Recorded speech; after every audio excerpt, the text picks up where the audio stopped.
Hello everyone, আমি রূপশ্রী। আমার একটি নতুন ব্লগে তোমাদের সবাইকে জানাই অনেক অনেক ওয়েলকাম। গতদিন ছিল সানডে, রবিবার, আর এই রবিবারটার জন্য পুরো সপ্তাহ ধরে আমি ওয়েট করে থাকি। আর রবিবারে একটু দেরি করে উঠা, তারপর বিছনা চাদর পাল্টানো, এই কাজগুলো টুকটাক হয়েই থাকে। কিন্তু গত রবিবারে না বিছনা চাদরটা আর পাল্টায়নি, তাই 2 সপ্তাহ হয়ে গেছে। তার জন্য আজকে চাদরটা পাল্টিয়ে দিচ্ছি।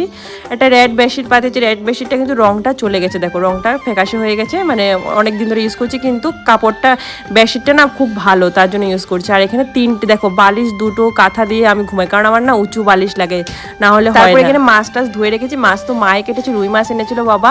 আর এখানে চাও বসিয়ে দিয়েছে, আজকে অনেকদিন পরে দুধ চা খাবো, ওই দুধ পাউডারের দুধ চা আর কি। আর তোমাদের সাথে দেখো চার রেসিপি শেয়ার করছি, যেমন লাগছে যে।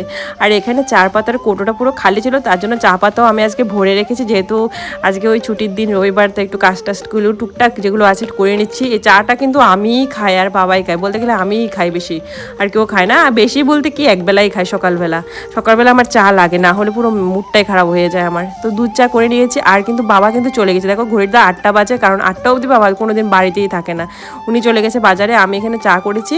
আমাদের বাড়িতে ঘাস তুলছে, ঘাস লম্বা লম্বা হয়ে গেছিলো, ঘাসগুলো তুলছিল ওই দাদাটার জন্য। আর এখানে তো সবজিগুলো মা কেটে রেখেছে, আমি ধুয়ে টুয়ে ঘরে রেখে দিয়েছি। আর এখানে রান্নাও বসিয়ে দিয়েছি। মাছের ঝোলটা আমি রান্না করছি ঝিঙ্গে দিয়ে, আলু দিয়ে পাতলা করে মাছের ঝোল, রুই মাছের, দারুণ লাগে কিন্তু আমার এই রান্নাটা আর কি। রান্না করার আগে কিন্তু মাছ ভাজিটা মা করেই দিয়েছে, আমি শুধু তরকারিটা বসাচ্ছি। আর এই জিনিসটা দিয়ে না জল পরিষ্কার করে, ফ্লোর মানে যে টাইলসের মধ্যে জল থাকে ওগুলো পরিষ্কার করা যায় ভালোই। আর আমি দেখো কতবার হাত ধুই, রান্না করতে গেলে না আমি 100বার হাত ধুই। আর তোমরা কে কে আমার মতো এই বদ অভ্যাসটা আছে বলো। আর রান্নার মধ্যে না আমি এখন একটু টেস্ট ব্যালেন্সের জন্য চিনি দিই। আমি কখনো আগে রান্নাও করিনি, তেমন আমি জানিও না, এখন একটু টেস্ট ব্যালেন্সের জন্য চিনি দিয়ে দিই। আর এখানে আমার পাতলা করে মাছের ঝোল কিন্তু রেডিও হয়ে গেছে, দেখো ফুল ঝোলটা কত টকবক করেছে। আর আমার এই তরকারিটা না ভালোই লাগে, ঝিঙ্গে খেতেও ভালো লাগে, ঝিঙ্গে দিয়ে মাছ দিয়েও ভালো লাগে। আর এখানে মা রান্না করেছে পটল ভাজি আর আলু কাঁকরোল ভাজি রান্না করছে।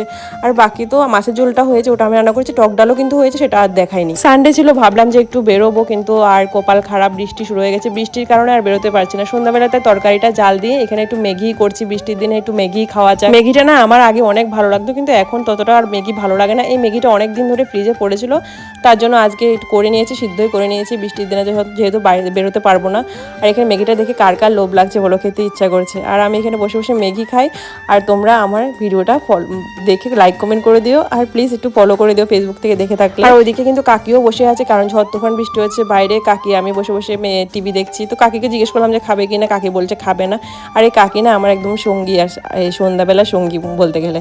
কাকি কিন্তু পাশের বাড়ির কাকি, আত্মীয় কিছু হয় না, কিন্তু আত্মীয়ের থেকে বেশি আর কি। একসাথে বসে বসে সন্ধ্যাবেলায় সময় কাটে আমার, টিভি দেখি, কথা বলি।